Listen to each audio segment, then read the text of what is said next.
The president of El Salvador, Nayib Bukele, really wants to turn El Salvador into the next Singapore. And he's doing it in a very clever way. He's doing it step by step by step. He's not doing it all at once. He doesn't want to attract attention too much. He's doing it very cleverly. Now we're going to see the changes that have been happening in El Salvador. The tax changes, citizenship, Bitcoin, development all over the country. And overall, should you consider El Salvador for your portfolio of residency, citizenship, taxes? The most recent change to their tax law is that all remittances from abroad, foreign earned income, will be tax-free. It was recently voted and reduced from 30%, the tax, to 0%. Extremely clever. Let's reduce all foreign earned income, all remittances from abroad, in Bitcoin, in dollars, in whatever, to 0%.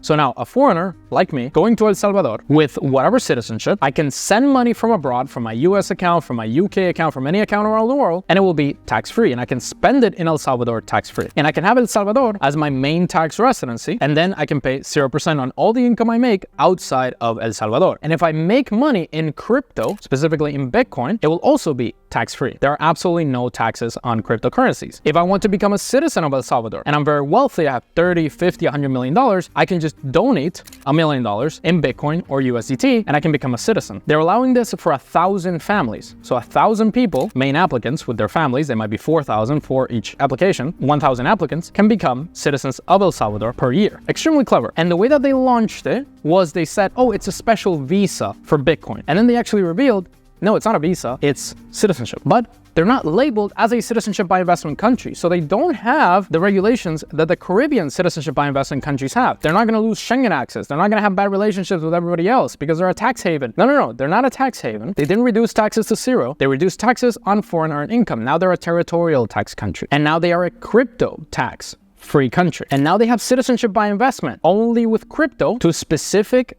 number of applicants, and not promoting it all over the world with a ton of agents all over the world promoting it, not a bunch of agents in Dubai. No, very slowly. The president is promoting it on Twitter, on X, here and there, some promotions, only 1,000 people. Let's keep it clean. Let's not attract too much attention. Developing a lot of real estate in the capital as well as in the coast, Bitcoin Beach, El Sonte, developing rapidly. A lot of foreigners buying property, buying villas. The villas available in El Salvador are absolutely beautiful. It's extremely safe. Obviously, that's one of the big developments, that they cleaned up the gangs. And they're going 1,000% strict on the gangs. There are no gang tolerances in El Salvador. You're part of a gang, you're going to prison. You're suspected to be part of a gang, you're going to prison. No tolerance. Only good people roam the streets. And there is no crime. There are no homicides. They cleaned it up. Safest country in the whole of the Western Hemisphere. Safer than the United States, safer than Argentina, safer than anyone. Because that's the goal. To create a safe, tax-free on foreign earned income, crypto tax-free country where you can get citizenship through a large donation. That's the same exact thing that you could do in Singapore 15 to 20 years before. You could get residency, you could get citizenship, you could buy relatively inexpensive real estate. It was safe, and it still is safe. Great banking, although the banks in El Salvador are not the best, they're developing. But Nayib Bukele is turning El Salvador into the Latin American version of Singapore. I thought before, I said El Salvador is going to be like Dubai. Tax-free, everybody's, no. It's going to be like Singapore. Tough on crime, very strict, but not strict on taxes, not strict on finances, just strict on the gang, strict on homicides, strict on violent crime. Everybody else is welcome. And it's beautiful how he's doing this. And I think the next developments are going to be banking, safer banking, banking that attracts many people from all over the world to store their wealth, partnerships with other banks around the world to make sure that people are comfortable putting millions of dollars into El Salvador, new corporate regulations so that you can start a company in El Salvador and have some sort of office in El Salvador and be able to pay 0 tax from that, kind of like Singapore has, where you can incorporate a company still, you can get a job through that company, then get residency. Because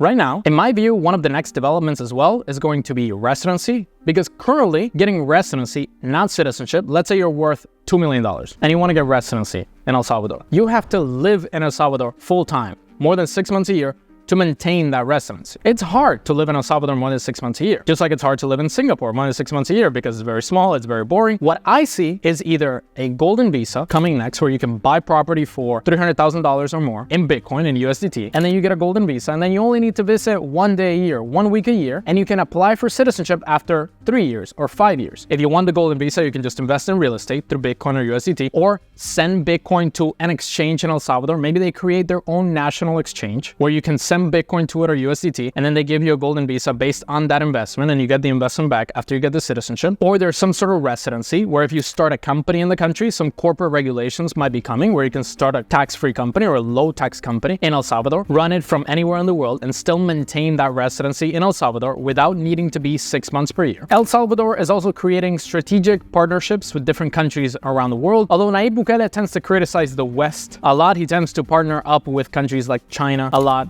to build the huge library that they built. He is creating very strategic partnerships. And that obviously serves for bringing money to the country, bringing billions of dollars to the country, but also getting visa-free access to the passport. It's a pretty solid passport right now, but it still has plenty of countries to get access to. And with these partnerships, with these friendships, with these investments around the world, and with the great reputation that El Salvador will have in the future of not just being a gang-run country, of being a prosperous, livable country, the passport will get more and more access in the future. But the way that Nayib Bukele is doing it is beautiful. It will become the Singapore of Latin America, unless some crazy thing happens, a US invasion, some black swan event. But they're heading in the right and beautiful direction. If you're interested in finding a country where you can pay less tax, get citizenship, and find more freedom and happiness with your wealth, check out this video right here on the best countries that my clients are choosing to move to get citizenship for more freedom and better use of their wealth. Check it out right here.